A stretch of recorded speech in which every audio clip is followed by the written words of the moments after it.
በታሪክ ገጾች ውስጥ 3 ጊዜ ከከፍተኛው የሥልጣን እርከን ተባሮ 3 ጊዜ በሞትና በሕይወት መካከል ተንጠልጥሎ በመጨረሻም ከአመድ ውስጥ እንደገና አንሰራርቶ የዓለማችንን ትልቁን የሕዝብ ብዛት ካለበት ጥልቅ ድህነትና ኋላ ቀርነት አውጥቶ ወደ ልዕለ ኃያልነት የቀየረ መሪ ማን ነው ብሎ መጠየቅ ተገቢ ነው። በ20ኛው ክፍለ ዘመን ውስጥ የነበሩ መሪዎችን ስንመለከት ብዙዎቹ አብዮት አስነስተዋል፣ ጦርነት መርተዋል፣ አሊያም አዳዲስ ርዕዮተ ዓለሞችን ፈጥረዋል። ነገር ግን አንድን እጅግ ግዙፍና በድህነት የተቆራመደ ሀገር የ800 ሚሊዮን ሰዎችን ዕጣ ፈንታ ቀይሮ የዘመናዊቷን ቻይና የኢኮኖሚ ተአምር የፈጠረ አንድ ሰው ብቻ ነው። እሱም ዴንግ ዢያኦፒንግ ይባላል። ይህ ሰው እንደ ማኦ ዜዶንግ ረጅምና ግርማ ሞገስ ያለው አልነበረም። ቁመቱ አጭር፣ አነጋገሩ ቁጥብ፣ ነገር ግን እይታው ከአድማስ ማዶ የዘለለ ነበር። ድመት ጥቁርም ሆነች ነጭ አይጥ እስካደነች ድረስ ጥሩ ድመት ናት በሚለው ታሪካዊ አባባሉ ቻይናን ከርዕዮተ ዓለም እሰጥ አገባ አውጥቶ ወደ ተግባራዊ የኢኮኖሚ እድገት መርቷታል። የዴንግ ሕይወት የቻይና ታሪክ ነጸብራቅ ነው። በቻይና ግዛት ውድቀት ውስጥ ተወለደ።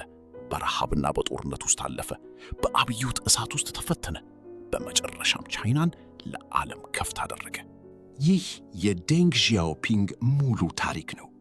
ከሲቹዋን ጠቅላይ ግዛት የገጠር መንደር እስከ ቤጂንግ የከፍተኛ ሥልጣን ኮሪደሮች፣ ከፈረንሳይ የብረት ፋብሪካዎች እስከ ቲያናመን አደባባይ ደም አፋሳሽ ክስተቶች ድረስ የተጓዘበት የዘመናዊቷ ቻይና ጠቅላይ አርኪቴክት አስገራሚ የሕይወት ጉዞ።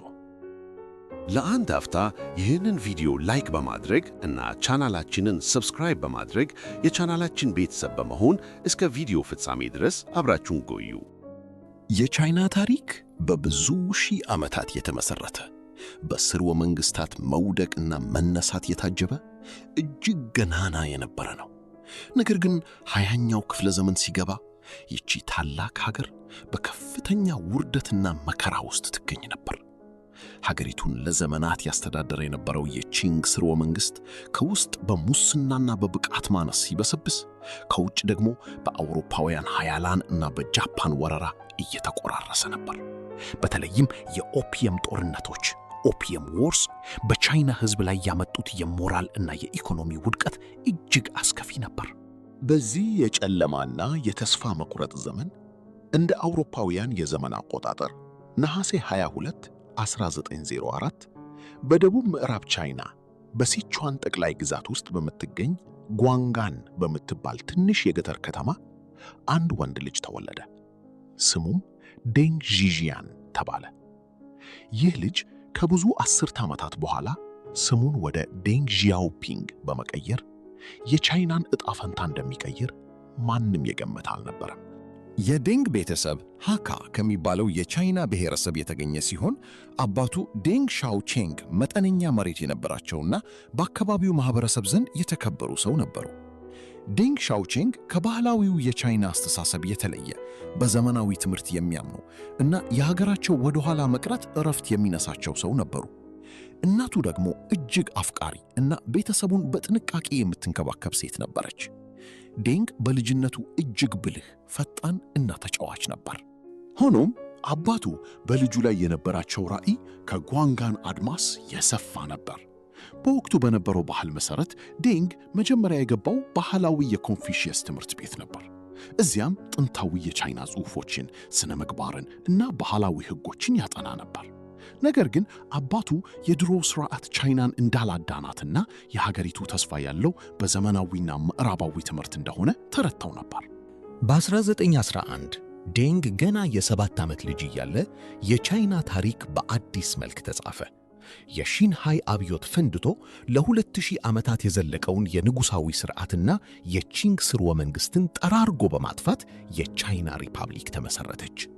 ይህ ክስተት በቻይና ታሪክ ውስጥ ትልቅ የለውጥ ማዕበልን ፈጠረ። ሱን ያትሴን የሪፐብሊኩ የመጀመሪያ ፕሬዚዳንት ቢሆኑም ቻይና ግን ወዲያውኑ ወደ ሰላም አልገባችም። የተለያዩ የጦር አበጋዞች ሀገሪቱን ቆራርሰው የራሳቸውን ግዛት መገንባት ጀመሩ። ረሃብ፣ በሽታ፣ ስደትና እርስ በርስ መገዳደል የቻይና የዕለት ተዕለት ዕጣ ፈንታ ሆነ። ወጣቱ ዴንግ ይህንን ሁሉ የሀገሪቱን መከራ እያየ ነው ያደገው። አባቱ ዴንግ ሻኦቼንግ ይህንን ትርምስ ሲመለከቱ ልጃቸውን ከዚህ ማጥ ውስጥ አውጥቶ ዘመናዊ ትምህርት እንዲያገኝ ቁርጠኛ ውሳኔ ላይ ደረሱ። በዚህም መሠረት አባቱ ዴንግን ከጓንጋን መንደር አውጥተው ቾንኪንግ ወደሚባለው ትልቅ ከተማ ወሰዱት። ቾንኪንግ በወቅቱ ከምዕራባውያን ጋር የንግድና የባህል ልውውጥ የሚደረግባት ዘመናዊነት የጀመረባት ከተማ ነበረች። እዚያም ዴንግ አዲስ በተከፈተ ዘመናዊ ትምህርት ቤት ገባ። ትምህርት ቤቱ የሂሳብ፣ የሳይንስ እና የውጭ ቋንቋዎችን ያስተምር ነበር። ዴንግ በትምህርቱ እጅግ የላቀ ውጤት ማምጣት ጀመረ። የልጁ አእምሮ አዳዲስ ሐሳቦችን ለመቀበል ክፍት ነበር። ነገር ግን በዴንግ ሕይወት ውስጥ እጅግ ትልቁን አስተዋጽኦ ያደረገውና የፖለቲካ ንቃተ ሕሊናውን የቀሰቀሰው በ1919 የተፈጠረው ታሪካዊ ክስተት ነበር። በግንቦት 4 ቀን 1919 ሜይ ፎርት ሙቭመንት በቤጂንግ የሚገኙ በሺዎች የሚቆጠሩ ተማሪዎች አደባባይ ወጡ። ምክንያታቸውም ከአንደኛው የዓለም ጦርነት በኋላ በተደረገው የቬርሳይ ስምምነት በቻይና ግዛት ውስጥ የነበሩ የጀርመን ይዞታዎች ለጃፓን ተላልፈው እንዲሰጡ መወሰኑ ነበር። ይህ የቻይናን ሉዓላዊነት የደፈረ፣ ሀገሪቱ በምዕራባውያን እና በጃፓን ምን ያህል እንደምትናቅ ያሳየ እጅግ አሳፋሪ ውሳኔ ነበር። ተማሪዎቹ ሳይንስ እና ዴሞክራሲ የሚል መፈክር አንግበው የቻይና መንግሥት ስምምነቱን እንዳይፈርም እንዲሁም ሀገሪቱ ከባህላዊ ኋላ ቀርነት ወጥታ ዘመናዊ እንድትሆን አጥብቀው ጠየቁ። ይህ የተማሪዎች ንቅናቄ በመላው ቻይና እንደ ሰደድ እሳት ተዛመተ። በቾንኪንግ ከተማ የነበረው የ15 ዓመቱ ዴንግ ዢጂያን የዚህ ንቅናቄ አካል ሆነ። ከተማሪዎች ጋር በመሆን በሰላማዊ ሰልፎች ላይ ተካፈለ። የሀገር ፍቅር ስሜት በውስጡ ስር ሰደደ። የቻይና ደካማነት፣ የውጭ ኃይሎች ትዕቢት እና የሀገር ውስጥ መሪዎች ሙስና የዴንግን አእምሮ ቀረጸው። ቻይናን ለማዳን አንድ ትልቅ አብዮት እንደሚያስፈልግ በልጅ አእምሮ መገንዘብ ጀመረ።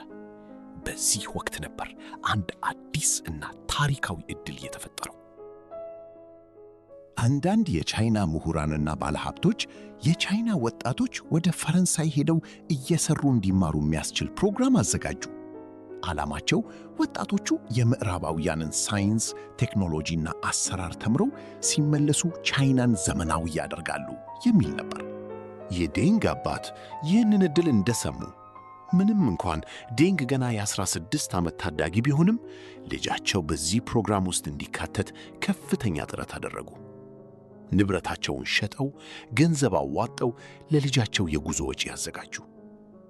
ዴንግ የቅድመ ዝግጅት ትምህርቱን በቾንኪንግ በሚገኝ የፈረንሳይ ትምህርት ቤት ለጥቂት ወራት ተከታተለ። እጅግ አጭር በሆነ ጊዜ ውስጥ መሠረታዊ የፈረንሳይኛ ቋንቋና የፈረንሳይን ባህል አጥንቶ ተዘጋጀ። በመጨረሻም በ1920 የክረምት ወቅት መጨረሻ ላይ ዴንግ ዢጂያን ቤተሰቦቹን ተሰናብቶ ጉዞ ጀመረ። አባቱንና እናቱን ዳግመኛ እንደማያያቸው አላወቀም ነበር። ወደ ሻንሃይ ከተማ ከተጓዘ በኋላ ከሌሎች በመቶዎች ከሚቆጠሩ የቻይና ወጣቶች ጋር በመሆን በአንድ የፈረንሳይ መርከብ ዝቅተኛ ክፍል ውስጥ ተሳፍሮ ወደ አውሮፓ አቀና። የሻንሃይን ወደብ ሲለቅ ወደ ኋላ እያየ የትውልድ ሀገሩን ተሰናበተ። በልቡ ውስጥ የያዘው አንድ ትልቅ ሕልም ነበር። ተምሮ ዕውቀት ገብይቶ በመመለስ ሀገሩን ከድህነትና ከውርደት ማዳን። ሆኖም ፈረንሳይ ውስጥ የሚጠብቀው ሕይወት እሱ እንዳሰበው ትምህርት እና ሳይንስ ሳይሆን እጅግ አሰቃቂ የጉልበት ብዝበዛ፣ ረሃብ እና በመጨረሻም ሕይወቱን ሙሉ በሙሉ የሚቀይረው የኮሚኒዝም ርዕዮተ ዓለም መሆኑን አላወቅም ነበር። ወጣቱ ዴንግ ወደ ፈረንሳይ ያደረገው ጉዞ የዘመናዊቷን ቻይና ዕጣ ፈንታ ለመቀየር የተደረገው ረጅሙ ጉዞ የመጀመሪያ እርምጃ ነበር። ከሻንግሃይ ወደብ ተነስቶ በህንድ ውቅያኖስና በቀይ ባህር አቋርጦ በመጨረሻም በሜዲትራኒያን ባህር በኩል ያደረገው ከ39 ቀናት በላይ የፈጀው የባህር ላይ ጉዞ ለዴንግ ዢጂያን አዲስ ዓለምን የከፈተ ነበር። በጥቅምት ወር 1920 መገባደጃ ላይ ዴንግና ሌሎች 80 የሚጠጉ የቻይና ወጣቶች ደቡባዊ ፈረንሳይ በሚገኘው የማርሴይ ወደብ ላይ እግራቸውን አሳረፉ። ወጣቶቹ በመርከብ ላይ ሳሉ በሕልማቸው ያዩት የነበረችው ፈረንሳይ የሥልጣኔ፣ የነጻነት፣ የትምህርት እና የብልጽግና ተምሳሌት ነበረች። ዴንግም ልክ እንደ ሌሎቹ የቻይና ወጣቶች በዩኒቨርሲቲ ገብቶ ኢንጂነሪንግ ወይም ሳይንስ ለማጥናት የፈረንሳይን የቴክኖሎጂ ሚስጥር በርብሮ በማውጣት ወደ ሀገሩ ተመልሶ ቻይናን ዘመናዊ ለማድረግ አስቦ ነበር። ነገር ግን ማርሴይ እንደደረሱ የተቀበላቸው እውነታ ከሕልማቸው እጅግ የራቀ መራራና ጨካኝ ነበር። ከአንደኛው የዓለም ጦርነት ገና አዲስ የወጣችው ፈረንሳይ በኢኮኖሚ ውድቀት፣ በከፍተኛ የዋጋ ግሽበትና በሥራ አጥነት እየታመሰች ነበረች። የእየሰሩ መማር ፕሮግራም አዘጋጆች ወጣቶቹ እንደደረሱ ሥራና ትምህርት ቤት እንደሚጠብቃቸው ቃል ገብተው የነበረ ቢሆንም በተግባር ግን ፕሮግራሙ በገንዘብ እጥረት ፈርሶ ነበር። ዴንግ ከማርሴይ ወደ ፓሪስ ከተጓዘ በኋላ ለጥቂት ወራት በባዮ ከተማ በሚገኝ መለስተኛ ትምህርት ቤት ቢመዘገብም ይዞት የመጣው ጥቂት ገንዘብ ወዲያውኑ አለቀ። ከቤተሰብ ተጨማሪ ገንዘብ መጠየቅ የማይታሰብ ነበር። ቻይና በጦር አበጋዞች ትርምስ ውስጥ ገብታ የፖስታና የባንክ አገልግሎት ተቋርጦ ነበር።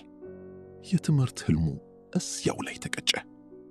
አሁን የዴንግ ዋና ዓላማ ትምህርት ሳይሆን በሕይወት መቆየት፣ ጉርስ ማግኘትና ራስን ከረሃብ ማዳን ሆነ። ሕልሙ የጨለመበት ዴንግ በለጋ ዕድሜው ወደ አስከፊው የፈረንሳይ የኢንዱስትሪ ጉልበት ብዝበዛ ዓለም ተወረወረ። በመጀመሪያ የተቀጠረው በክሩዞ በሚገኘው እና በጊዜው ከነበሩ ታላላቅ የጦር መሳሪያና የብረት ማቅለጫ ፋብሪካዎች አንዱ በሆነው የሽናይደር ፋብሪካ ውስጥ ነበር። ሥራው እጅግ አደገኛ፣ አድካሚ እና ለጤና ጠንቅ ነበር። በቀን ለ10 ሰዓታት በሚያቃጥል እሳትና በከባድ የብረት ብናኝ ውስጥ ከባድ ብረቶችን እየጎተተ ይሠራ ነበር። ለዚህ ሁሉ ድካሙ የሚከፈለው ደሞዝ ግን የፈረንሳይ ሠራተኞች ከሚያገኙት ከግማሽ በታች ነበር። ያገኘው አነስተኛ ገንዘብ ለምግብና ለሻጋታ የሞላበት ጠባብ መኝታ ቤት ኪራይ በጭንቅ ይበቃው ነበር። ይህ የፋብሪካ ሕይወት በካፒታሊዝም ስር ያለውን የሠራተኛውን መደብ ብዝበዛ በተግባር ያስተማረው ትልቅ ትምህርት ቤት ሆነለት። ከብረት ፋብሪካው በኋላ ዴንግ በጫማ ፋብሪካ፣ በጎማ ፋብሪካ፣ ሬኖ መኪና አምራች ፋብሪካን ጨምሮ እና በምግብ ቤቶች ውስጥ አስተናጋጅ ሆኖ ሰርቷል። በተለይ በሃቺንሰን የጎማ ጫማ ፋብሪካ ውስጥ ለረጅም ጊዜ የሠራ ሲሆን በቀን በመቶዎች የሚቆጠሩ ጫማዎችን እያመረተ እጆቹ በኬሚካል ተበልተው ነበር። በእነዚህ የፈረንሳይ ቆይታዎቹ ዴንግ በሠራተኛው መደብ ላይ የሚደርሰውን ግፍ፣ የምዕራባውያንን የሀብት ክፍፍል ኢፍትሐዊነት እና ቻይናውያን በውጭ አገር የሚደርስባቸውን ዘረኝነትና ንቀት በግልጽ አየ። እየሰሩ መማር የሚለው ቃል ወደ እየሰሩ መሞት ተቀይሮበት ነበር። ነገር ግን ይህ ስቃይ ዴንግን አላደቀቀው፣ ይልቁንም አነቃው፣ አጠነከረው። በፓሪስ አውራ ጎዳናዎችና በፋብሪካ አካባቢ ባሉ ትናንሽ ካፌዎች ውስጥ የቻይና ወጣቶች ከሥራ በኋላ እየተሰባሰቡ ስለ ሀገራቸው ዕጣ ፈንታ፣ ስለ ዓለም አቀፍ ፖለቲካና ስለ ሩሲያው የቦልሸቪክ አብዮት በስሜት ይወያዩ ነበር። እዚህ ላይ ነበር ዴንግ የሕይወቱን አቅጣጫ የሚቀይር አንድ ታላቅ ሰው ያገኘው። እሱም ዡ ኢንላይ ይባላል። ዡ ኢንላይ ከዴንግ በዕድሜ ትልቅ፣ የተማረ፣ እጅግ ማራኪ አንደበት ያለውና በፈረንሳይ የነበሩ የቻይና ወጣቶች መሪ ነበር። ዡና ሌሎች እንደ ዣኦ ሺያን ያሉ ወጣቶች ቻይናን ለማዳን ብቸኛው መንገድ የማርክሲዝም ሌኒኒዝም ርዕዮተ ዓለም መሆኑን ይሰብኩ ነበር። ዴንግ የዡ ኢንላይ የቅርብ ጓደኛና ተከታይ ሆነ። በ1922 ዴንግ በአውሮፓ የቻይና ኮሚኒስት ወጣቶች ሊግ አባል ሆነ። ወጣቱ ዴንግ ለሊጉ በሚያደርገው አስተዋጽኦ እጅግ ታታሪ ነበር። በተለይም ቀይ ብርሃን የተሰኘውን የሊጉን ሚስጥራዊ መጽሔት በማዘጋጀትና በማተም ትልቅ ሚና ተጫወተ። ማተሚያ ማሽኑን በእጁ በማዞር ጽሑፎችን በጥራትና በፈጣን ሁኔታ በማባዛት ባሳየው አስደናቂ ክህሎት ጓደኞቹ የማተሚያ ማሽን ዶክተር የሚል የቅጽል ስም አወጡለት። በ1924 ዴንግ በይፋ የቻይና ኮሚኒስት ፓርቲ አባል ሆነ። በዚህ ጊዜ ዴንግ ዚጂያን የሚለውን ስሙን ትቶ የፖለቲካና አብዮታዊ ማንነቱን ለማሳየት በተለያዩ የቅጽል ስሞች መንቀሳቀስ ጀመረ። የዴንግና የጓደኞቹ የፖለቲካ እንቅስቃሴ ከፈረንሳይ ፖሊስ እይታ አልተሰወረም ነበር። የፈረንሳይ መንግሥት የውጭ አገር ዜጎች በግዛቱ ውስጥ የኮሚኒስት እንቅስቃሴ እንዳያደርጉ አጥብቆ ይቆጣጠር ነበር።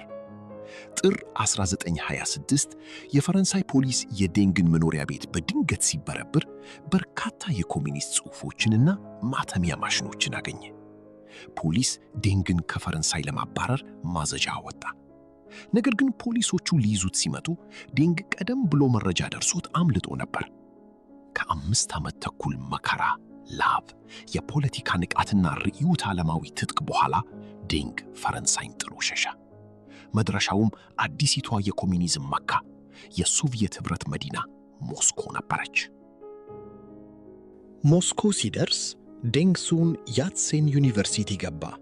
ይህ ዩኒቨርሲቲ የተቋቋመው የቻይና አብዮተኞችን፣ የኮሚኒስት ፓርቲ አባላትንና የኳሚንታንግ የብሔራዊ ፓርቲ ወጣቶችን የፖለቲካ አደረጃጀት፣ የጦር ስልት እና የማርክሲዝም ንድፈ ሐሳብ ለማስተማር ነበር። በሞስኮ የነበረው የዴንግ ቆይታ ከ1 ዓመት ያነሰ ቢሆንም በሕይወቱ ላይ ያሳረፈው አሻራ ግን ጥልቅ ነበር። እዚህ ዴንግ ስለ ሌኒን የፓርቲ ዲስፕሊን፣ የዲሞክራሲያዊ ማዕከላዊነት እና የኮሚኒስት ፓርቲ እንዴት ከመሬት ተነስቶ ስልጣን መቆጣጠር እንደሚችል በተግባር የተደገፈ ትምህርት አገኘ።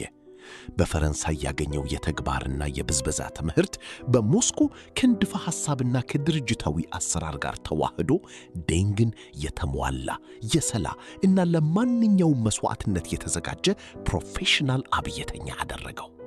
በ1926 መጨረሻ ላይ በቻይና ውስጥ የነበረው የፖለቲካ ሁኔታ ፍጥነት ጨመረ። የኮሚኒስት ፓርቲውና የብሔራዊ ፓርቲው ተባብረው የሰሜኑን የጦር አበጋዞች ለማጥፋት ዘመቻ ጀመሩ። የቻይና ኮሚኒስት ፓርቲ የተማሩና የሰለጠኑ ካድሬዎችን አጥብቆ ይፈልግ ስለነበር ዴንግ ሞስኮ ትምህርቱን እንዳጠናቀቀ በፍጥነት ወደ ሀገሩ እንዲመለስ ትዕዛዝ ደረሰው። በ1927 መጀመሪያ ላይ ዴንግ የ23 ዓመት ወጣትና ብስል አብዮተኛ ሆኖ ሀገሩን በለቀቀ በ7 ዓመቱ ዳግም የቻይናን ምድር ረገጠ። አሁን ቻይናን ለመቀየር በስሜት የሚነዳ ታዳጊ ሳይሆን የፖለቲካን ርዕዮተ ዓለም ያነገበ፣ የፓርቲ አደረጃጀትን የካነ እና መጪውን የሕይወት ዘመን ደም አፋሳሽ የትጥቅ ትግል ለመጋፈጥ የተዘጋጀ ጠንካራ ኮሚኒስት ሆኖ ነበር የተመለሰው። በ1927 መጀመሪያ ላይ ወደ ቻይና የተመለሰው ዴንግ ያገኛት ሀገሩ ጥሏት ከሄደው በባሰ ሁኔታ በጥፋት አፋፍ ላይ ተንጠልጥላ ነበር።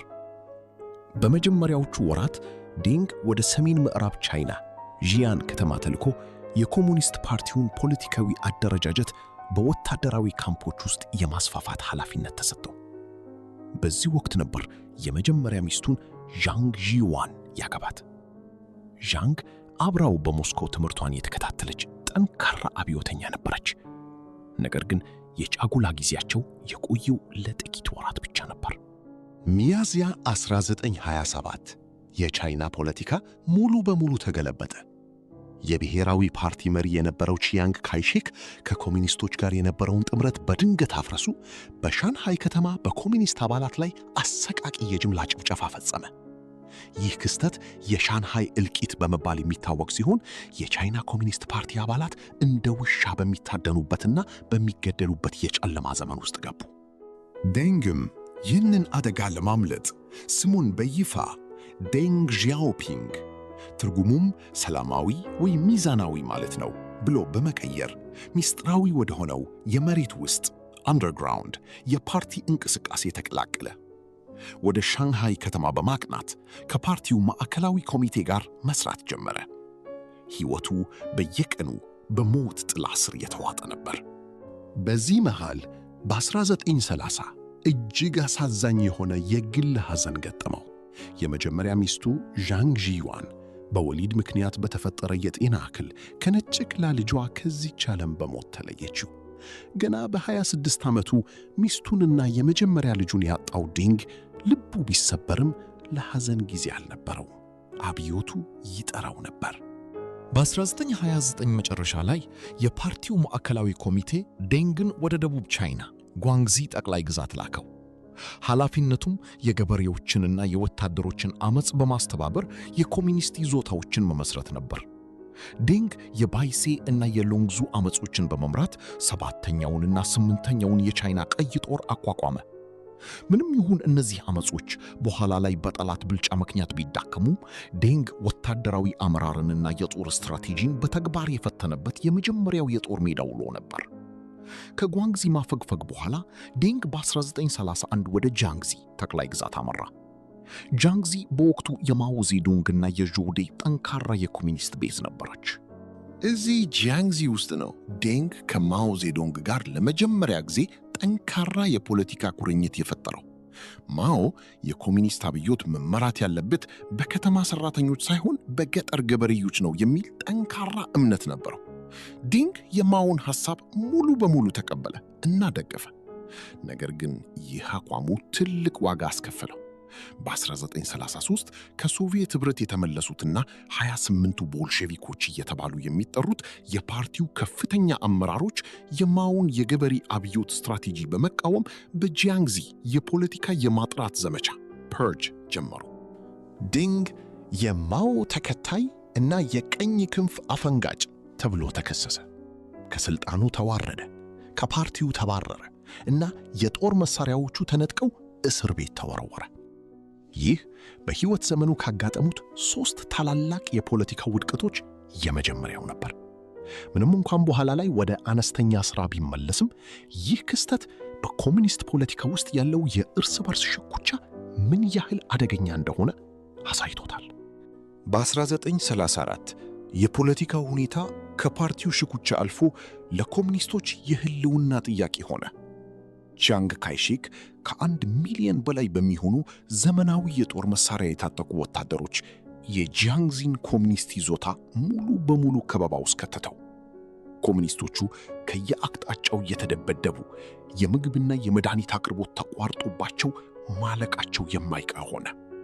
በዚህ ጊዜ ነበር ጥቅምት 1934 በዓለም ታሪክ ውስጥ እጅግ አስገራሚና አሰቃቂ ተብሎ የሚታወቀው ታላቁ ጉዞ ወይንም ሎንግ ማርች የተጀመረው።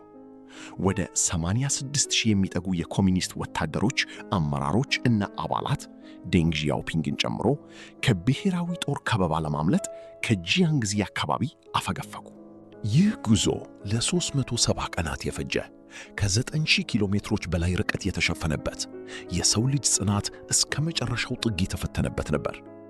ዴንግ እና ሌሎች የኮሚኒስት አባላት ቀን ቀን ከጠላት አውሮፕላኖች ቦምብ እያመለጡ ማታ ማታ በእግር ይጓዙ ነበር። በረዷማ ተራሮችን ሲያቋርጡ ከብርድና ከኦክሲጅን እጥረት የተነሳ በሺዎች የሚቆጠሩ በየመንገዱ ሞተው ቀሩ። የሳር መሬቶችንና ረግረጋማ ስፍራዎችን ሲያቋርጡ የምግብ እጦት እጅግ ስለከፋባቸው የሳር ስሮች የቆዳ ጫማዎቻቸውንና የፈረስ ኮርቻዎችን ቀቅለው እስኪበሉ ድረስ ተገደዋል። በዚህ አስከፊ ጉዞ ውስጥ ዴንግ በዋነኝነት የፓርቲው ጋዜጣ ሬድ ስታር አዘጋጅ ሆኖ ይሰራል። በተጨማሪም የፖለቲካ አስተማሪ ሆኖ የሰራዊቱን ሞራል የመገንባት ከባድ ኃላፊነት ነበረበት። በጥር 1935 ጉዞው ዙንዪ በምትባል ከተማ ላይ ቆም ሲል ታሪካዊ ስብሰባ ተካሄደ። በዚህ ስብሰባ ላይ የማኦ ዜዶንግ የጦር ስትራቴጂ እና አመራር በፓርቲው ዘንድ ተቀባይነት አገኘ። ማኦም የፓርቲው የበላይ መሪ ሆኖ ወጣ። ዴንግ የዚህ ስብሰባ ጸሐፊ ሆኖ የተሳተፈ ሲሆን የማኦ ወደ ሥልጣን መምጣት ለዴንግም የፖለቲካ ትንሣኤ ሆነለት። ሎንግ ማርች በጥቅምት 1935 ሻንዚ ጠቅላይ ግዛት ውስጥ በምትገኘው ያናን አካባቢ ሲጠናቀቅ ጉዞውን ከጀመሩት 86,000 ሰዎች ውስጥ በሕይወት የተረፉት 8,000 ገደማ ብቻ ነበሩ። ዴንግ ከነዚህ ብረት አንጥረው ከተሰሩት ሞትን ፊት ለፊት ካዩት ታሪካዊ ተረፊዎች አንዱ ነበር። ያናን እንደደረሱ የኮሚኒስት አባላቱ በዋሻዎች ውስጥ እየኖሩ አዲስ የትግል ምዕራፍ ጀመሩ። ሎንግ ማርቹ ዴንግን በአካል ቀጭጫ ቢገመገመውም በመንፈስ ግን የማይበገርና ለማንኛውም መከራ የማይበገር የብረት ሰው አድርጎት ነበር።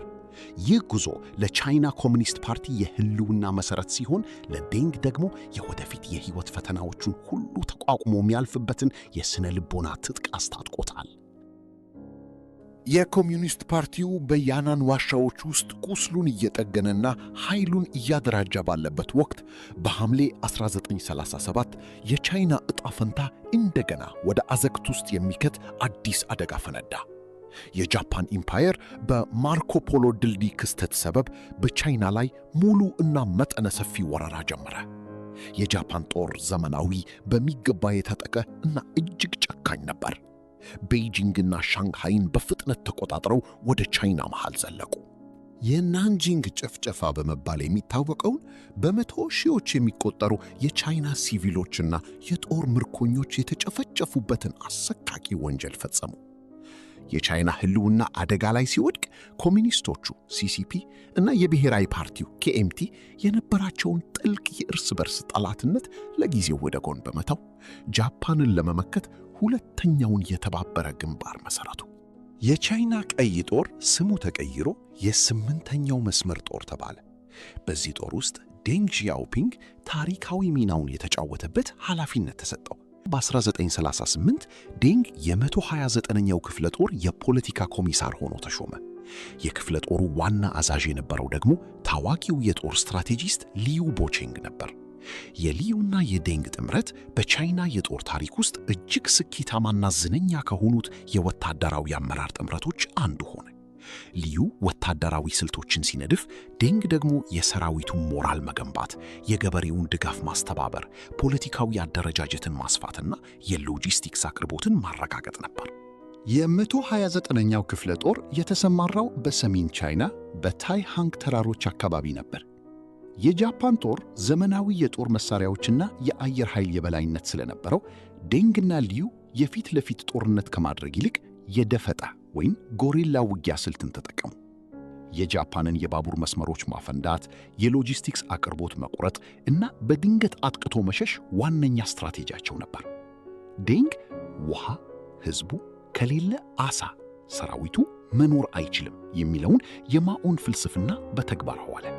ገበሬዎቹን ከጃፓን ጭካኔ በመከላከልና የመሬት ማሻሻያዎችን በማድረግ የአካባቢው ሕዝብ ለኮሚኒስቶች ዓይንና ጆሮ እንዲሁም የስንቅ አቅራቢ እንዲሆን አደረገ። በዚህ 8 ዓመታት በፈጀው የጸረ ጃፓን ጦርነት ውስጥ ዴንግ ከፖለቲካ ካድሬነት ባለፈ በከፍተኛ ደረጃ ውሳኔ የሚሰጥና በሚሊየን የሚቆጠሩ ሰዎችን የሚያስተዳድር ጠንካራ መሪ ሆነ። በተጨማሪም በዚሁ ወቅት ሦስተኛ ሚስቱን ዡሊን ያገባ ሲሆን ይህችኛዋ ሚስቱ እስከ ሕይወቱ ፍጻሜ ድረስ አብራው የዘለቀችና የ5 ልጆቹ እናት ሆናለች። በነሐሴ 1945 በአሜሪካ የአቶሚክ ቦምብ ጥቃትና በሶቪየት ኅብረት ጦርነት ማውጅ ምክንያት ጃፓን እጅ ሰጠች። ቻይናውያን የድል አየር ለጥቂት ጊዜ ቢተነፈሱም ሰላም ግን የራቀ ሕልም ነበር። ጃፓን ከወጣች በኋላ በኮሚኒስቶቹና በቺያንግ ኬሼክ ብሔራዊ ጦር መካከል ሀገሪቱን ለመቆጣጠር ዳግም የእርስ በርስ ጦርነት ፈነዳ። የቺያንግ ጦር በአሜሪካ የሚደገፍ በ10 ሺዎች የሚቆጠሩ ዘመናዊ የጦር አውሮፕላኖች፣ ታንኮችና መድፎች ያለው ግዙፍ ኃይል ነበር። ኮሚኒስቶቹ በአንጻሩ በቁጥርም ሆነ በትጥቅ እጅግ ያነሱ ነበሩ። ነገር ግን ኮሚኒስቶቹ የሕዝቡን በተለይ የገበሬውን ልብ አሸንፈው ነበር። የብሔራዊ ጦር ደግሞ በከፍተኛ ሙስናና በሞራል ውድቀት የተጠቃ ነበር። ዴንግ ዢያኦፒንግ እና ሊዩ ቦቼንግ አሁንም በመሪነት ግንባር ቀደም ነበሩ። አሁን የሚመሩት ጦር ስሙ ወደ ማዕከላዊ ሜዳዎች የሜዳ ጦር ተቀይሮ ነበር። በ1947 ዴንግ እና ሊዩ እጅግ ደፋርና አደገኛ የሆነ ወታደራዊ እርምጃ ወሰዱ። የብሔራዊ ጦርን ጠንካራ መከላከያ ጥሰው የዳቢ ተራሮችን አቋርጠው በቀጥታ ወደ ጠላት የጀርባ አጥንት ዘለቁ። ይህ እርምጃ የቺያንግ ካይሼክን ጦር ትኩረት የሰበረ እና የጦርነቱን ሚዛን ወደ ኮሚኒስቶቹ ያዘነበለ ታሪካዊ ክንውን ነበር። ሆኖም የዴንግ ወታደራዊ ብቃትና ስትራቴጂያዊ ሊቅነት ከምንም በላይ የታየው በ1948 መጨረሻና በ1949 መጀመሪያ ላይ በተካሄደው የሁዋይ ሃይ ጦርነት ላይ ነው። ይህ ጦርነት በእርስ በርስ ጦርነቱ ታሪክ እጅግ ትልቁ፣ ደም አፋሳሹ እና ወሳኙ ፍልሚያ ነበር። ማኦ ዜዶንግ የዚህን ግዙፍ ኦፕሬሽን ጠቅላይ አመራርነት ለዴንግ ዢያኦፒንግ ሰጠው። ዴንግ ከሌሎች አዛዦች ጋር በመሆን ከግማሽ ሚሊዮን በላይ የኮሚኒስት ጦር በማዘዝ ወደ 800 ሺህ የሚጠጋውን እና በዘመናዊ መሳሪያ የታጠቀውን የብሔራዊ ጦር ገጠመ። ዴንግ በተጠቀመው ድንቅ የጦር ስልት የጠላትን ሰራዊት ከፋፍሎና ከቦ ከ550 ሺህ በላይ የቺያንግ ካይሼክን ወታደሮች ደመሰሰ እና ማረከ። ይህ ድል የብሔራዊ ፓርቲውን የጀርባ አጥንት እየሰበረና ወደ ደቡብ ቻይና የሚያስገባውን በር ሰብሮ የከፈተ ነበር። የዴንግ ጦር ታሪካዊውን የያንግትዜ ወንዝ በመሻገር የብሔራዊ ፓርቲውን ዋና ከተማ ናንጂንግን ተቆጣጠረ። ቺያንግ ካይሼክና የተረፈው የብሔራዊ ጦር ወደ ታይዋን ደሴት ለመሸሽ ተገደዱ። ዴንግ ወደ ደቡብ ምዕራብ ቻይና በመዝመት የትውልድ ሀገሩን ሲቹዋንን ጨምሮ ቀሪዎቹን የጠላት ይዞታዎችን ነፃ ማውጣቱን ሥራ አጠናቀቀ። በጥቅምት 1 ቀን 1949 ማኦ ዜዶንግ በቤጂንግ በሚገኘው ቲያናንመን አደባባይ ላይ ቆሞ የቻይና ሕዝባዊ ሪፐብሊክን ምስረታ በይፋ አበሰረ። ዴንግ ዣኦፒንግ በ20ዎቹ ዕድሜው ከተቀላቀለው አነስተኛ የአማጺ ቡድን ሀገርን እስከ መመስረት የደረሰ ታላቅ የጦር አበጋዝና ፖለቲከኛ ሆኖ ብቅ አለ። ከሁለት አስርት ዓመታት የደም የእሳትና የመከራ ጉዞ በኋላ ኮሚኒስቶቹ ቻይናን ተቆጣጠሩ። ዴንግም አዲሲቷን ሀገር የመገንባት እጅግ ከባድ የሆነ አዲስ ምዕራፍ ጀመረ። ጥቅምት 1 ቀን 1949 የቻይና ኮሚኒስት ፓርቲ መሪዎች በቤጂንግ የቲያናንመን በረንዳ ላይ ቆመው አዲሲቷን ቻይና ሲያውጁ ከፊታቸው የተደቀነው ፈተና ከጦርነት ይልቅ እጅግ ከባድ ነበር። ለብዙ አስርተ ዓመታት በውጭ ወረራ፣ በእርስ በእርስ ጦርነት እና በብዝበዛ የደቀቀች በሚሊዮን የሚቆጠሩ ሕዝቦቿ በረሃብና በበሽታ የሚሰቃዩባት ግዙፍ ነገር ግን ድሃ ሀገር በእጃቸው ላይ ወድቃለች። አሁን የማፍረሱ ዘመን አብቅቶ የመገንባቱ ዘመን ተጀምሯል። ዴንግ ዣኦፒንግ አዲሲቷን ሀገር የማዋቀሩ ኃላፊነት ከተጣለባቸው ቁልፍ ሰዎች አንዱ ሆነ። መጀመሪያ ላይ ወደ ትውልድ ሀገሩ ሲቹዋን ተልኮ የደቡብ ምዕራብ ቻይናን ቢሮ በዋና ጸሐፊነት እንዲመራ ተሾመ። በዚህ ግዙፍ ክልል ውስጥ የነበሩ የብሔራዊ ጦር ቅሪቶችን የማጽዳት፣ ሽፍቶችን የማጥፋት፣ የተበላሹ መሠረተ ልማቶችን የመጠገንና የመሬት ክፍፍልን የማስፈጸም ከባድ ሥራ በተሳካ ሁኔታ አከናወነ። ይህ የአስተዳደር ብቃቱ በቤጂንግ በሚገኙት በማኦ ዜዶንግና ሌሎች ከፍተኛ አመራሮች ዘንድ ትልቅ አድናቆትን አተረፈለት። በ1952 ማኦ ዜዶንግ ዴንግን ወደ ቤጂንግ ጠራው። ዴንግ የቻይና ምክትል ጠቅላይ ሚኒስትር እና የገንዘብ ሚኒስትር ሆኖ ተሾመ። በ1954 ደግሞ የፓርቲው ዋና ጸሐፊ ሆነ። ዴንግ በኮሚኒስት ፓርቲው የሥልጣን ተዋረድ ውስጥ በከፍተኛ ፍጥነት እያደገ መጣ። በ1956 በተካሄደው 8ኛው የፓርቲው ጉባኤ ላይ ዴንግ የፖሊት ቢሮ ቋሚ ኮሚቴ አባልና የፓርቲው ጠቅላይ ጸሐፊ ሆኖ ተመረጠ። አሁን ዴንግ ከማኦ ዜዶንግ፣ ሊው ሻኦቂ፣ ዡ ኢንላይ እና ዡ ዴ ቀጥሎ የቻይናን ዕጣ ፈንታ ከሚወስኑት 5 ከፍተኛ ባለሥልጣናት አንዱ ሆኖ ነበር። ዴንግ እጅግ ታታሪ፣ አላስፈላጊ ንግግር የማይወድ እና ችግሮችን በተግባር በመፍታት የሚያምን መሪ ነበር። ነገር ግን ይህ ተግባራዊ አቋሙ በቅርቡ ከማኦ ዜዶንግ የጽንፈኛ ርዕዮተ ዓለም አቋም ጋር መጋጨቱ የማይቀር ነበር። በ1958 ማኦ ዜዶንግ ቻይናን በ15 ዓመታት ውስጥ የብሪታንያን የኢኮኖሚ ደረጃ እንድትደርስ ለማድረግ በማሰብ ታላቁ ዘለላ የተሰኘ እጅግ አደገኛ እና ከእውነታ የራቀ ፖሊሲ አወጀ። ይህ ፖሊሲ የቻይናን ግብርና በአንድ ጊዜ ወደ የጋራ እርሻዎች ለመቀየርና የገጠሩን ሕዝብ የብረት አምራች ለማድረግ የታለመ ነበር። ገበሬዎች ማረሻቸውንና የብረት ዕቃዎቻቸውን እያቀልጠው በየጓሯቸው ዝቅተኛ ጥራት ያለው ብረት እንዲያመርቱ ታዘዙ። ማሳዎች የሠራተኛ እጥረት ገጠማቸው። አዝመራ በየማሳው ላይ ረገፈ። የክፍለ ሀገር የፓርቲ ሹመኞች ለማኦ ዜዶንግ ታማኝነታቸውን ለማሳየት ሲሉ ብቻ በእጥፍ አምርተናል እያሉ የውሸት ሪፖርት ያቀርቡ ነበር። መንግሥትም በዚህ የውሸት ሪፖርት ላይ ተመስርቶ ምርቱን ለከተማና ለውጭ ኤክስፖርት ሲወስደው ገበሬው የሚበላው አጥቶ ባዶ እጁን ቀረ። የዚህ ፖሊሲ ውጤት በሰው ልጅ ታሪክ ውስጥ ከተመዘገቡት እጅግ አሰቃቂ ሰው ሰራሽ አደጋዎች አንዱ ሆነ። ከ1958 እስከ 1961 በነበሩት ዓመታት የቻይና ታላቁ ረሃብ ተከስቶ ከ30 እስከ 45 ሚሊዮን የሚገመቱ ቻይናውያን በረሃብ አለቁ። ሰዎች የዛፍ ቅርፊት፣ ሳር፣ አልፎ ተርፎም የሞቱ ዘመዶቻቸውን ሥጋ እስከ መብላት የደረሱበት ዘግናኝ ጊዜ ነበር። ማኦ ዜዶንግ የፖሊሲውን ውድቀት ሲገነዘብ ከዕለት ተዕለት የኢኮኖሚ አመራር ራሱን አገለለ። ይህ የተመሳቃቀለ እና የፈረሰ ኢኮኖሚ የማዳን ኃላፊነት የሀገሪቱ ፕሬዚዳንት በነበረው ሊዩ ሻኦቂ እና በጠቅላይ ጸሐፊው ዴንግ ዣኦፒንግ ጫንቃ ላይ ወደቀ። ሊዩ እና ዴንግ እውነታውን ተጋፈጡት። ኢኮኖሚውን ለማዳን የኮሚኒስት ርዕዮተ ዓለምን ዶግማ ወደ ጎን በመተው ተግባራዊ ማሻሻያዎችን ማድረግ ጀመሩ። የጋራ እርሻዎችን አፍርሰው ገበሬዎች የራሳቸውን አነስተኛ ማሳ እንዲያርሱ፣ ትርፋቸውን በነፃ ገበያ እንዲሸጡ እና ባለሙያዎች፣ ሳይንቲስቶች፣ መሐንዲሶች ከፖለቲካ ካድሬዎች እኩል ክብር እንዲያገኙ አደረጉ።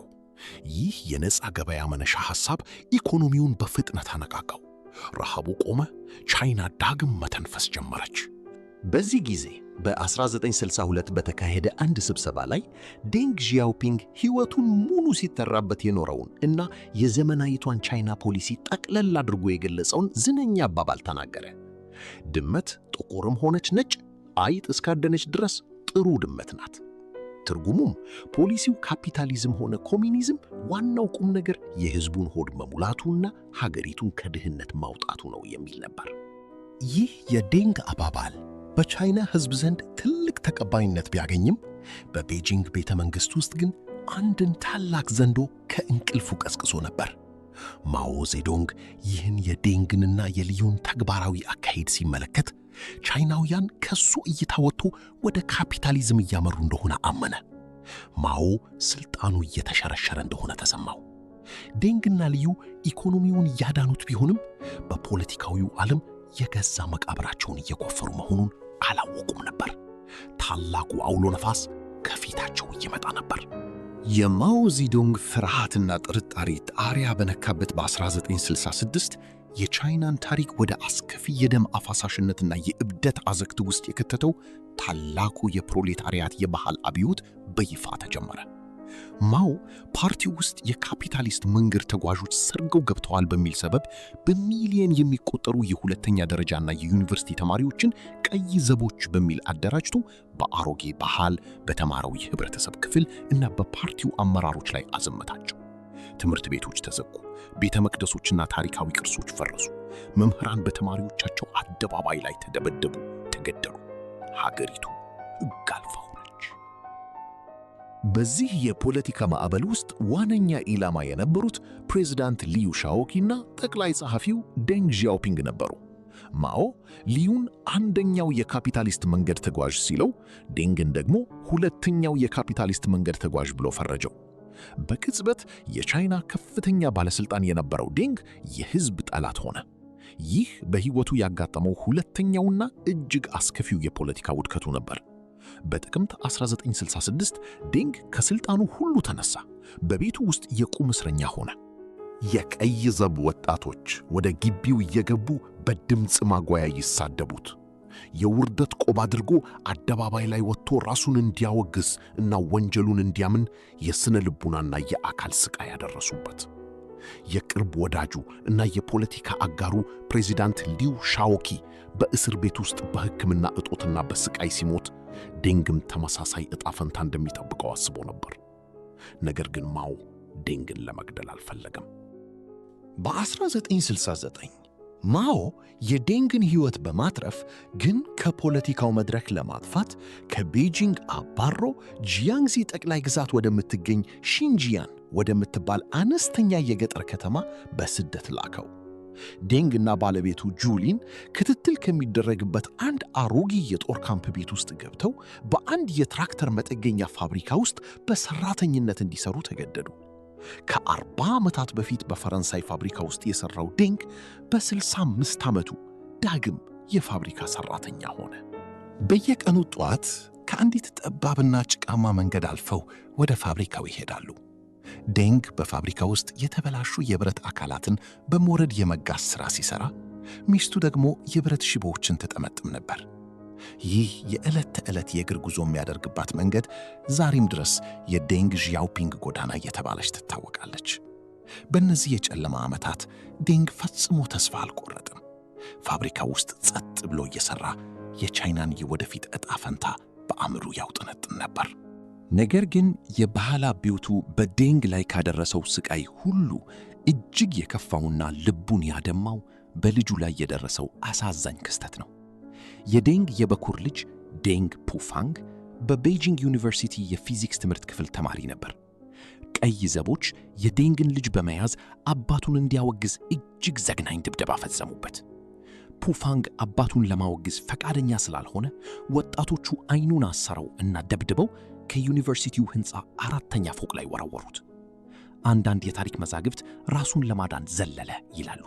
ፑፋንግ ሕይወቱ ባያልፍም አከርካሪው በመሰበሩ ከወገቡ በታች ሙሉ በሙሉ ሽባ ሆነ። ለረጅም ጊዜ የሕክምና እርዳታ ተከልክሎ በሆስፒታል በረንዳ ላይ ወድቆ ቆየ። በመጨረሻም በ1971 ሽባ የሆነው ፑፋንግ ጂያንግዚ ወደሚገኙት ወላጆቹ እንዲሄድ ተፈቀደለት። ዴንግና ሚስቱ ልጃቸውን በዚያ ሁኔታ ሲያዩት የደረሰባቸው የልብ ስብራት ቃላት ሊገልጹት አይችሉም። የ67 ዓመቱ አዛውንት ዴንግ ሙሉ በሙሉ ሽባ የሆነውን ልጁን በጀርባው እያዘለ ወደ ገላ መታጠቢያ ይወስደው፣ ያጥበው እና ልብሱን ይቀይርለት ነበር። የልጁ ሁኔታ የባህል አብዮቱ ምን ያህል ጨካኔ የተሞላበትና ቻይናን የሚያጠፋ የእብደት ጉዞ እንደሆነ ለዴንግ በማያሻማ ሁኔታ አረጋገጠለት። ዴንግ ጽንፈኝነትን በጽኑ እንዲጠላና የቻይና ሕዝብ ከዚህ በኋላ በፖለቲካ ርዕዮተ ዓለም ስም መከራ ማየት እንደሌለበት ለራሱ ጠንካራ ቃል እንዲገባ ያደረገው ይህ የልጁ ስቃይ ነው። በ1971 መጨረሻ ላይ የቻይና ፖለቲካ ዳግም ተናወጠ። የማኦ ዜዶንግ የቅርብ ወዳጅና ተተኪ ተብሎ ተሰይሞ የነበረው መከላከያ ሚኒስትሩ ሊን ቢያኦ ማኦን ለመገልበጥ አሲሯል ተብሎ ሲታደን ወደ ሶቪየት ኅብረት በአውሮፕላን ሲሸሽ ሞንጎሊያ ላይ ተከስክሶ ሞተ። ይህ ክስተት በማኦ ዜዶንግ ላይ ከፍተኛ የሞራልና የጤና ስብራት አመጣ። በወቅቱ መንግስትን በማስተዳደር ላይ የነበረው ጠቅላይ ሚኒስትር ዡ ኢንላይም በካንሰር በሽታ እየተሰቃየ ነበር። ሀገሪቱን ለማስተዳደር ብቃት ያለው ልምድ ያለው ሰው እጅግ አስፈላጊ ሆነ። ይህንን የፖለቲካ ክፍተት የተረዳው ዴንግ ከስደት ስፍራው ሆኖ ለማኦ ዜዶንግ ደብዳቤ ጻፈ። ስህተቶቹን እንዳመነ እና ፓርቲውን ለማገልገል አሁንም ዝግጁ መሆኑን በትህትና ገለጸ። ዴንግ አድፍጦ ጊዜውን እየጠበቀ ነበር። ታሪክ ደግሞ አዲስ በር ሊከፍትለት ዳግም ተዘጋጅቷል። የማኦ ዜዶንግ የጤና ሁኔታ እያሽቆለቆለ የጠቅላይ ሚኒስትር ዡ ኢንላይ ካንሰር የጸናበት በመጣ ጊዜ የቻይና መንግሥት መዋቅር አስተዳደራዊ ቀውስ ውስጥ ገባ። የባህል አብዮቱ ባመጣው የፖለቲካ ንቅናቄ ምክንያት ልምድ ያላቸው ባለሙያዎችና አመራሮች ተባረው ሀገሪቱ በስሜታዊ ካድሬዎች እጅ ወድቃ ነበር። ዡ ኢንላይ ቻይናን ከዚህ ማጥ ሊያወጣት የሚችለው አቅምና ድፍረት ያለው ብቸኛ ሰው በስደት የሚገኘው ዴንግ ዣኦፒንግ መሆኑን አጥብቆ ያምን ነበር። በመሆኑም ማኦን በማሳመን ዴንግን በ1973 መጀመሪያ ላይ ከጂያንግዚ የፋብሪካ ስደት ወደ ቤጂንግ መለሰው። ዴንግ መጋቢት ወር 1973 ላይ በጠቅላይ ሚኒስትር ዡ ኢንላይ ግብዣ አንድ መደበኛ የእራት ግብዣ ላይ በድንገት ብቅ ሲል የውጭ ዲፕሎማቶችም ሆኑ የቻይና አመራሮች አይናቸውን ማመን አቃታቸው። ከሙታን መንደር የተመለሰ ይመስል ነበር። ዴንግ በፍጥነት ምክትል ጠቅላይ ሚኒስትር፣ በመቀጠልም የኮሚኒስት ፓርቲው ማዕከላዊ ኮሚቴ ምክትል ሊቀመንበር እና የጦር ኃይሉ ጠቅላይ ኤታማዦር ሹም ሆኖ ተሾመ። ዴንግ ስልጣን እንደያዘ የፈረሰውን የትምህርት ስርዓት፣ የተመሰቃቀለውን የምድር ባቡር ትራንስፖርት፣ የሳይንስ ምርምር ተቋማትንና የፋብሪካ ምርትን የማስተካከል ኃላፊነት በሙሉ ኃይሉ ተያያዘው። ሁሉንም ነገር ማስተካከል የሚል መመሪያ በማውጣት ከፖለቲካ ንግግር ይልቅ ኢኮኖሚያዊ ውጤት ላይ ትኩረት አደረገ። ነገር ግን ይህ ተግባራዊ እርምጃው በቤጂንግ ከፍተኛ ስልጣን ላይ ከነበረውና አራቱ ቡድን ተብሎ ከሚጠራው ጽንፈኛ የፖለቲካ ስብስብ ጋር በቀጥታ አጋጨው። ይህ አራቱ ቡድን በማኦ ዜዶንግ ሦስተኛ ሚስት ጂያንግ ቺንግ የሚመራ ሲሆን ዋንግ ሆንግዌን፣ ዣንግ ቹንኪያኦ እና ያው ዌን ዩዋን የተባሉ የባህል አብዮቱ አክራሪ መሪዎችን ያካተተ ነበር። እነዚህ ሰዎች የዴንግን ማሻሻያዎች የኮሚኒዝም ርዕዮተ ዓለምን የሚጻረርና ወደ ካፒታሊዝም የመመለስ ሴራ ብለው ተቃወሙት። ማኦ ዜዶንግ በሁለቱ ቡድኖች መካከል ያለውን ሚዛን ለመጠበቅ ይሞክር የነበረ ቢሆንም የባህል አብዮቱ የሕይወቱ ትልቁ ትሩፋት መሆኑን ስለሚያምን ዴንግ የባህል አብዮቱን ስህተትነት ይፋዊ በሆነ መንገድ እንዲያምን ጫና ያደርግበት ጀመር። ሆኖም ዴንግ የቻይናን ሕዝብ ለስቃይ የዳረገውን እና ልጁን ሽባ ያደረገውን ይህን አብዮት ትክክል ነው ብሎ ለመፈረም ፈጽሞ ፈቃደኛ አልሆነም። በጥር 8 1976 የዴንግ ዋነኛ ደጋፊ እና የቻይና ሕዝብ የምክንያታዊነት ተምሳሌት አድርጎ የሚቀጥረው ጠቅላይ ሚኒስትር ዙኢን ላይ ከዚህ ዓለም በሞት ተለየ። የዙ ሞት ዴንግን ለአራቱ ቡድን ጥቃት አጋለጠው። በሚያዝያ ወር መጀመሪያ የቺንግሚንግ የሙታን መታሰቢያ በዓል ላይ በ10 ሺዎች የሚቆጠሩ የቤጂንግ ነዋሪዎች ለዙኢን ላይ ያላቸውን ክብር ለመግለጽ በቲያናንመን አደባባይ ተሰባሰቡ። ሕዝቡ ያመጣቸው የአበባ ጉንጉኖችና ግጥሞች በተዘዋዋሪ አራቱን ቡድን የሚያወግዙና ዴንግን የሚደግፉ ነበሩ። አራቱ ቡድን ይህንን ሲያዩ ደነገጡ። ማኦንም ይህ ጸረ አብዮታዊ ዓመፅ ነው፣ ጀርባው ያለው ደግሞ ዴንግ ሺያኦፒንግ ነው ብለው አሳመኑት። ሚያዝያ 5 1976 ፖሊስና የጸጥታ ኃይሎች በቲያናንመን አደባባይን የተሰበሰበውን ሕዝብ በኃይል በተኑ፣ የአበባ ጉንጉኖቹንም አቃጠሉ። ወዲያውኑ ማኦ ዜዶንግ የዴንግ ዣኦፒንግን የፓርቲ እና የመንግሥት ሥልጣን በሙሉ እንዲገፈፍ አዘዘ። ይህ በዴንግ ሕይወት ውስጥ ሦስተኛው የፖለቲካ ውድቀት ነበር። ዴንግ ዳግም የቁም እስረኛ ሆነ። ነገር ግን በዚህ ጊዜ ወደ ክፍለ ሀገር አልተላከም። ዴንግ በቤጂንግ በሚገኝ አንድ ምስጢራዊ ወታደራዊ ግቢ ውስጥ በጥበቃ ስር ሆኖ የሚመጣውን አውሎ ነፋስ መጠበቅ ጀመረ። ማኦ አራቱን ቡድንም ሆነ ዴንግን አልመረጠም። ይልቁንም ብዙም የማይታወቀውን ሁዋ ጉኦፈንግን ጠቅላይ ሚኒስትርና የፓርቲው የመጀመሪያ ምክትል ሊቀመንበር አድርጎ ሾመው። የቻይና ዕጣ ፈንታ በድቅድቅ ጨለማ ውስጥ ወደቀ። አሁን የፖለቲካው ጦርነት የሚወሰነው በአንድ ነገር ላይ ብቻ ነበር፣ የማኦ ዜዶንግ ሞት። መስከረም 9 1976 የቻይናን ታሪክ ለግማሽ ምዕተ ዓመት የገዛው እንደ አምላክ የሚታየው ሊቀመንበር ማኦ ዜዶንግ ከዚህ ዓለም በሞት ተለየ። ማኦ የሞተ ማግስት ቤጂንግ ውስጥ የሥልጣን ሽኩቻው እንደ እሳተ ገሞራ ፈነዳ። የማኦ ሚስት ጃንግ ቺንግ የምትመራው አራቱ ቡድን ጠቅላይ ሥልጣኑን ለመያዝ ወታደራዊ መፈንቅለ መንግሥት ለማድረግ አቅደው ነበር። ነገር ግን አዲሱ ሊቀመንበር ሁዋ ጉኦፈንግ ከጦር ኃይሉ መሪ ማርሻል የጂያን ይንግና ከደህንነት ኃይሉ ጋር በማበር ፈጣን እርምጃ ወሰዱ። በጥቅምት 6 1976 ማኦ በሞተ በአንድ ወር ጊዜ ውስጥ የአራቱ ቡድን አባላት በድንገት ተያዙ፣ ወደ እስር ቤትም ተወርወሩ። ይህ እርምጃ የባህል አብዮቱን በይፋ ያጠናቀቀና የቻይና ሕዝብ በደስታ ወደ አደባባይ እንዲወጣ ያደረገ ታላቅ ክስተት ነበር። ሆኖም ሁዋ ጉኦፌንግ ሥልጣኑን ካጠናከረ በኋላ ሁለቱ ማናቸውም ቱ ዋትኤቨርስ ሚል ፖሊሲ አወጀ። ትርጉሙም ማኦ ዜዶንግ የወሰነውን ማንኛውንም ውሳኔ አጥብቀን እንጠብቃለን፣ የሰጠውንም ማንኛውንም መመሪያ እንከተላለን የሚል ነበር። ይህ ማለት በማኦ ውሳኔ ከሥልጣን የተባረረው ዴንግ ሺያኦፒንግ ወደ ሥልጣን አይመለስም ማለት ነው። ነገር ግን በፓርቲው ውስጥ የነበሩት አብዛኛዎቹ አንጋፋ መሪዎች፣ የጦር አዛዦች እና የክልል ሹማምንቶች የሁዋ ጉኦፌንግ የፖለቲካ ብስለት እንደሌለው ያውቁ ነበር። አጥብቀው የፈለጉት የዴንግን መመለስ ነበር። በሐምሌ 1977 ከፍተኛ ጫና የተደረገበት ሁዋ ጉኦፌንግ ዴንግ ሺያኦፒንግን ወደ ቀድሞ ሥልጣኖቹ ምክትል ጠቅላይ ሚኒስትር፣ የጦር ኃይሉ ኤታማዦር ሹም እንዲመለስ ለመፍቀድ ተገደደ። ዴንግ ለሦስተኛ ጊዜ ከውድቀት አፈር አቧራውን አራግፎ ተነሳ። አሁን የ73 ዓመት አዛውንት ቢሆንም አእምሮ እንደ ምላጭ የሰላ ነበር። ወደ ሥልጣን እንደተመለሰ ወዲያውኑ ትልቁን ኃላፊነት ፕሬዝዳንትነት አልጠየቀም። ይልቁንም ትኩረቱን ያደረገው የትምህርትና የሳይንስ ዘርፉን ማስተካከል ላይ ነበር።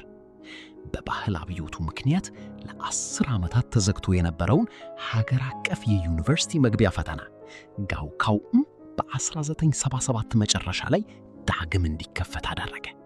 በሚሊየን የሚቆጠሩ ወጣቶች ከተስፋ መቆረጥ ወጥተው ወደ ትምህርት ገበታቸው ተመለሱ።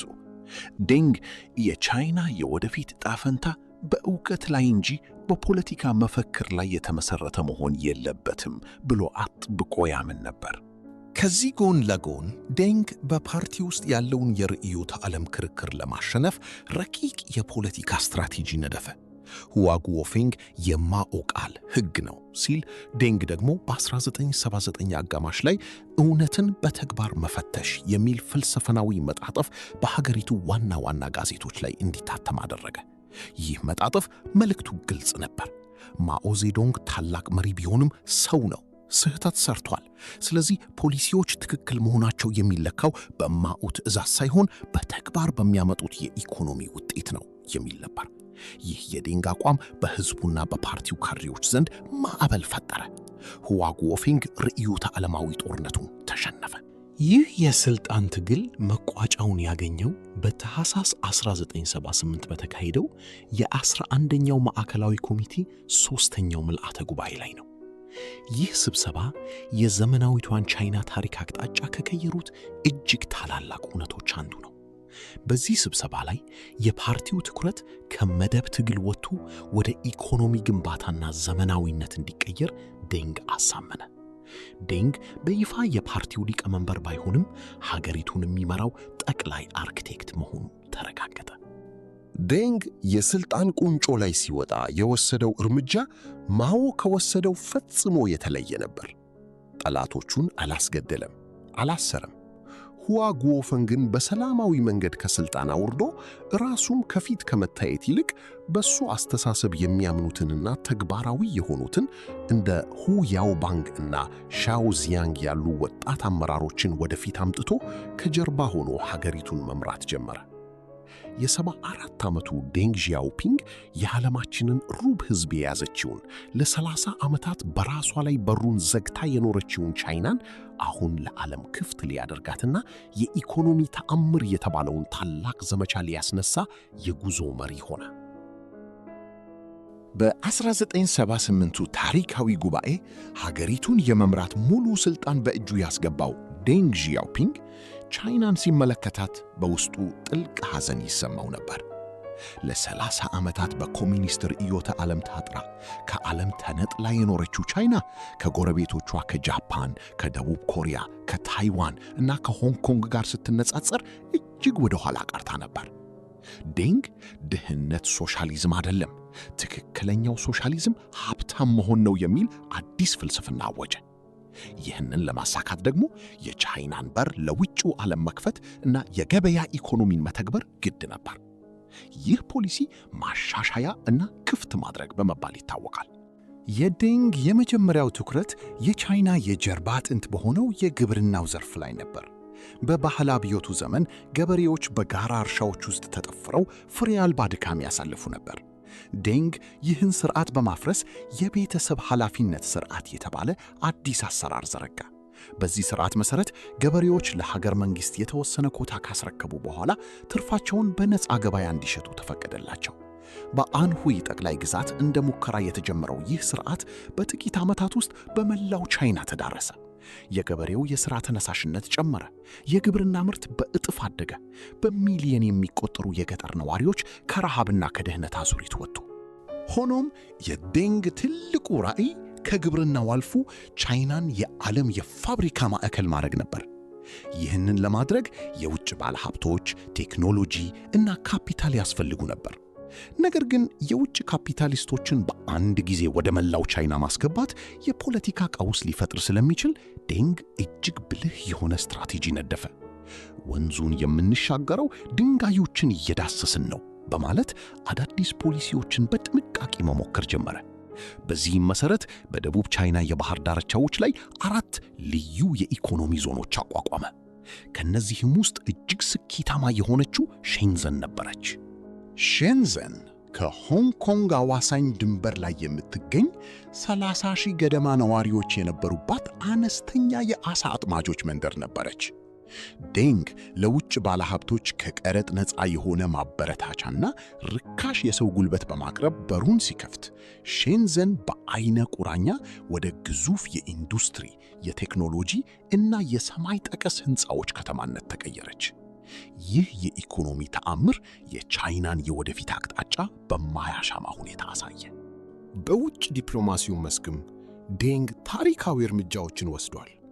የኢኮኖሚ እድገት ለማምጣት ከምዕራቡ ዓለም በተለይም ከዩናይትድ ስቴትስ ጋር ጠንካራ ግንኙነት መፍጠር ወሳኝ መሆኑን ተረድቶ ነበር። በጥር 1979 ዴንግ ዣኦፒንግ በዩናይትድ ስቴትስ ይፋዊ ጉብኝት በማድረግ አሜሪካን የረገጠው የመጀመሪያው የቻይና ኮሙኒስት መሪ ሆነ። ከፕሬዚዳንት ጂሚ ካርተር ጋር በዋይት ሃውስ ታሪካዊ ስምምነቶችን ፈረመ። ነገር ግን የዴንግን ዲፕሎማሲያዊ ብቃትና የሕዝብ ግንኙነት ጥበብ በጉልህ ያሳየው በቴክሳስ ግዛት ሂውስተን ከተማ ያደረገው ጉብኝት ነው። በዚያም የቴክሳስ ካውቦይ ኮፍያ አድርጎ ለሕዝቡ ፈገግ ሲል አሜሪካውያን ስለ ቻይና ኮሙኒስቶች የነበራቸው አስፈሪ ምስል በአንድ ጊዜ ተሰበረ። ዴንግ ቻይናን እንደ ወዳጅ፣ ለንግድ ክፍት የሆነችና ዘመናዊነትን የምትሻ ሀገር አድርጎ አስተዋወቃት። የዴንግ የዲፕሎማሲ ጥንካሬ በብርቱ የተፈተነው ግን ከታላቋ ብሪታንያ ጋር በተደረገው የሆንግ ኮንግ ድርድር ላይ ነው። ሆንግ ኮንግ ለ150 ዓመታት በእንግሊዝ ቅኝ ግዛት ስር የቆየች እጅግ የበለጸገች የካፒታሊስት ማዕከል ነበረች። የእንግሊዝ የኪራይ ውል በ1997 ስለሚያበቃ በ1982 የብሪታንያዋ ጠቅላይ ሚኒስትር ማርጋሬት ታቸር ወደ ቤጂንግ አቀኑ። ታቸር አርጀንቲናን በፎክላንድ ጦርነት ገና አዲስ ያሸነፉበት ጊዜ ስለነበር በድርድሩ ላይ ጠንካራ አቋም ይዘው ሆንግ ኮንግን በእንግሊዝ አስተዳደር ስር ለማቆየት አስበው ነበር። ነገር ግን ቤጂንግ ውስጥ ያገኙት ዴንግ ዢያኦፒንግ እንደ ሌሎቹ መሪዎች የሚበገር አልነበረም። ዴንግ ሲጋራውን እያጨሰ የቻይና ሉዓላዊነት ለድርድር እንደማይቀርብ፣ ብሪታንያ ሆንግ ኮንግን በሰላም እማትመልስ ከሆነ ቻይና በኃይል እንደምትወስዳት በማያሻማ ቋንቋ አስጠነቀቃቸው። በተመሳሳይ ጊዜ የሆንግ ኮንግ ሕዝብ በካፒታሊስት ስርዓት ውስጥ ያደገ በመሆኑ ወደ ኮሚኒስት ስርዓት በአንድ ጊዜ መግባቱ ኢኮኖሚውን እንዳያፈርስበት ዴንግ ስጋት ነበረው። ለዚህም እጅግ ብልህ የሆነ አንድ ሀገር ሁለት ስርዓት የሚል የፖሊሲ ማዕቀፍ ፈጠረ። ይህ ማለት ሆንግ ኮንግ ወደ ቻይና ግዛትነት ብትመለስም የራሷን የካፒታሊስት የኢኮኖሚ ስርዓት፣ የሕግ መዋቅር እና የአኗኗር ዘይቤ ለ50 ዓመታት እንድትጠብቅ ይፈቀድላታል የሚል ነበር። ይህ የዴንግ የፖለቲካ ሊቅነት ማርጋሬት ታቸርን አሳመነ። በ1984 የቻይና ብሪታንያ የጋራ ስምምነት ተፈረመ። ዴንግ ዢያኦፒንግ የቻይናን የውርደት ዘመን ያመጣውን የኦፒየም ጦርነት ጠባሳ በብዕሩ እና በብልሃቱ አጠበው። የ1980ዎቹ ዓመታት የዴንግ ታላቅ የድል ዓመታት ነበሩ። ቻይና በኢኮኖሚ አደገች፣ ዓለም አቀፍ ከበሬታዋን መለሰች። ሆኖም ይህ ፈጣን የኢኮኖሚ እድገት በውስጡ ትልቅ የፖለቲካ ፈንጂ አርግዞ ነበር። እናም ይህ ፈንጂ በ1989 ሊፈነዳ ቀኑ ደርሶ ነበር። የዴንግ የኢኮኖሚ ማሻሻያዎች ቻይናውያንን ከድህነት ቢያወጡም ከነፃ ገበያው ጋር አብሮ አዳዲስ ችግሮች መጡ። በ1980ዎቹ መገባደጃ ላይ ከፍተኛ የዋጋ ግሽበት ተከሰተ። የፓርቲ ባለሥልጣናት በሙስና በለጸጉ።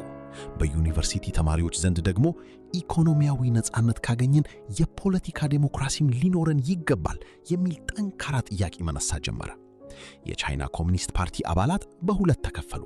በአንድ በኩል ማሻሻያውን በፖለቲካውም ዘርፍ ማስፋት ይገባል የሚሉ እንደ ዛው ዚያንግ ያሉ መሪዎች ሲኖሩ፣ በሌላ በኩል ደግሞ የኮሚኒስት ፓርቲው የበላይነት ከተነካ ሀገሪቱ ትበታተናለች የሚሉ አክራሪዎች ነበሩ። በሚያዝያ ወር 1999 የዲሞክራሲ አራማጅ የነበረውና ከስልጣን የተባረረው የቀድሞው የፓርቲው ዋና ጸሐፊ ሁ ያኦባንግ በድንገት ሞተ። የሱን ሞት ተከትሎ በሺዎች የሚቆጠሩ የቤጂንግ ዩኒቨርሲቲ ተማሪዎች ሐዘናቸውን ለመግለጽ ወደ ቲያናንመን አደባባይ ወጡ። ሐዘኑ በፍጥነት ወደ ፖለቲካዊ ተቃውሞ ተቀየረ። ተማሪዎቹ ሙስና እንዲቆም፣ የፕሬስ ነፃነት እንዲረጋገጥና ዲሞክራሲያዊ ስርዓት እንዲገነባ ጠየቁ። ከቀን ወደ ቀን የተቃዋሚዎቹ ቁጥር እየጨመረ መጣ። ሰራተኞች፣ መምህራንና ተራ ዜጎች ተቀላቀሏቸው። በአደባባዩ የተሰበሰበው ሕዝብ ከ1 ሚሊዮን በላይ ሆነ። አንዳንድ ተማሪዎች የረሃብ አድማ ጀመሩ። በግንቦት ወር የሶቪየት ኅብረት መሪ ሚካኤል ጎርባቾቭ ቤጂንግን ሲጎበኝ የዓለም አቀፍ ሚዲያ ካሜራዎች በሙሉ ቲያናንመን አደባባይ ላይ ተተክለው ነበር። የቻይና መንግሥት በዓለም ፊት ከፍተኛ ውርደትና መደናገር ውስጥ ገባ። ዴንግ ዢያኦፒንግ አሁን የ84 ዓመት አዛውንት እጅግ ከባድ ውሳኔ ላይ ተደቀነ።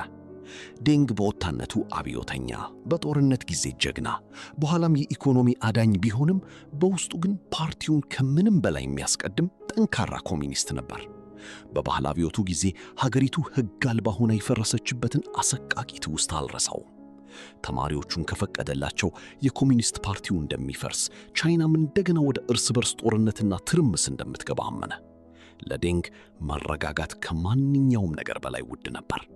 በመሆኑም በግንቦት 20 1989 የቻይና መንግሥት በቤጂንግ ከተማ የአስቸኳይ ጊዜ አዋጅ አወጀ። ሰላማዊ ድርድሮች ከሽፈው ተማሪዎቹ አደባባዩን ላለመልቀቅ ሲወስኑ ዴንግ የመጨረሻውንና በሕይወት ታሪኩ ላይ ትልቁን ጥቁር ነጥብ የጣለውን ትዕዛዝ አስተላለፈ። ሰራዊቱ አደባባዩን በኃይል እንዲያጸዳ አዘዘ።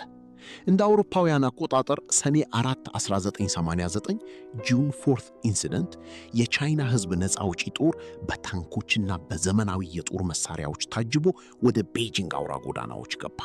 ሰራዊቱ እገዳውን ጥሰው በቆሙ ዜጎች ላይ ተኩስ ከፈተ። ታንኮቹ ወደ ቲያናንመን አደባባይ ሲገሰገሱ አደባባዩ በደም ተጨማለቀ። በመቶዎች አንዳንዶች በሺዎች እንደሚደርሱ ይገምታሉ የሚቆጠሩ ወጣቶችና ዜጎች ተገደሉ። ይህ ደም አፋሳሽ ክስተት ዓለምን አስደነገጠ። ምዕራባውያን በቻይና ላይ ከፍተኛ የኢኮኖሚ ማዕቀብ ጣሉ። የዴንግ ስም ከኢኮኖሚ አዳኝ ወደ ጨካኝ አምባገነን ተቀየረ። ቲያናንመን በዴንግ ታላቅ ትሩፋት ላይ ለዘላለም የማይፋቅ ጠባሳ ትቶ አለፈ። ከቲያናንመን ክስተት በኋላ ዴንግ ዢያኦፒንግ ቀሪዎቹን ይፋዊ ሥልጣኖቹን በሙሉ በመተው ወደ ጡረታ ሕይወት ገባ። ሥልጣኑን ለጂያንግ ዜሚን አስተላለፈ። ነገር ግን የቻይና አክራሪ ኮሚኒስቶች ይህንን አጋጣሚ በመጠቀም የዴንግን የነፃ ገበያ ኢኮኖሚ ማሻሻያዎች ወደ ኋላ ለመመለስና በሩን ዳግም ለመዝጋት ሞከሩ። የቻይና ኢኮኖሚ እድገት ቆመ። ዴንግ ሕይወቱን የሰጠለት የኢኮኖሚ ራዕይ ሲገደል ዝም ብሎ ማየት አልቻለም። በ1992 የ88 ዓመቱ አዛውንት ዴንግ ዢያኦፒንግ የመጨረሻውንና ታሪካዊውን የደቡብ ጉብኝት አደረገ። ምንም እንኳን በይፋ ምንም አይነት ሥልጣን ባይኖረውም ወደ ሼንዜን፣ ጓንግዡ እና ሻንሃይ ተጉዞ ፋብሪካዎችን ጎበኘ። በዚያም እድገት ፍጹም የሆነ መርህ ነው በማለት ኃይለኛ ንግግር አደረገ። የቻይና ሕዝብና የክልል መሪዎች የዴንግን ጥሪ ተቀበሉ። ዴንግ በራሱ የግል ተሰሚነትና ካሪዝማ ፓርቲው ዳግም ወደ ኢኮኖሚ ማሻሻው ጎዳና እንዲመለስ አደረገው። ያቺ የ1992 ጉብኝት ባትኖር ኖሮ ምናልባትም ዛሬ የምናውቃት ልዕለ ኃያሏ ቻይና አትኖርም ነበር። የቻይና ኢኮኖሚ እንደ ሮኬት ተተኩሶ ማደጉን ቀጠለ። በመጨረሻዎቹ ዓመታት የዴንግ ጤና በፓርኪንሰን በሽታ ምክንያት እጅግ ተዳከመ። መንቀሳቀስና መናገር አቃተው። በቴሌቪዥን መስኮት የገነባትን ሼንዘን ከተማና እየገሰገሰች ያለችውን ሀገሩን በዝምታ ይመለከት ነበር። ትልቁ ምኞቱ የነበረው ሆንግ ኮንግ ወደ ቻይና ስትመለስ በሕይወት ቆይቶ ያንን ታሪካዊ ቀን ማየት ነበር። ሆኖም ፈጣሪ ይህንን አልፈቀደለትም። ሆንግ ኮንግ ልትመለስ 4 ወራት ሲቀራት የካቲት 19 ቀን 1997 የ20ኛውን ክፍለ ዘመን ታሪክ ከቀየሩት እጅግ ታላላቅ መሪዎች አንዱ የሆነው ዴንግ ዢያኦፒንግ በ92 ዓመቱ ከዚህ ዓለም በሞት ተለየ። ዴንግ ዢያኦፒንግ ሲሞት ጥሎት ያለፈው ትሩፋት እጅግ ግዙፍና ውስብስብ ነው። እሱ አብዮት አልፈጠረም፣ ነገር ግን በድህነት ያረጀችውን ሀገር በአዲስ መልክ ገንብቷል። 3 ጊዜ ወድቆ 3 ጊዜ የተነሳው ይህ አጭር ቁመት ያለው መሪ የ800 ሚሊዮን ሰዎችን ሆድ ከረሃብ ታድጓል። ቻይናን የዓለም ኢኮኖሚ ሞተር አድርጓታል። የቲያናንመን ደም አፋሳሽ ውሳኔው የጨካኝነቱ ማሳያ ሆኖ በታሪክ ቢመዘገብም የቻይናን ዘመናዊ መዋቅር በመንደፍ የዘመናዊቷ ቻይና ጠቅላይ አርኪቴክት የሚለው ክብሩ ግን ፈጽሞ የሚካድ አይደለም።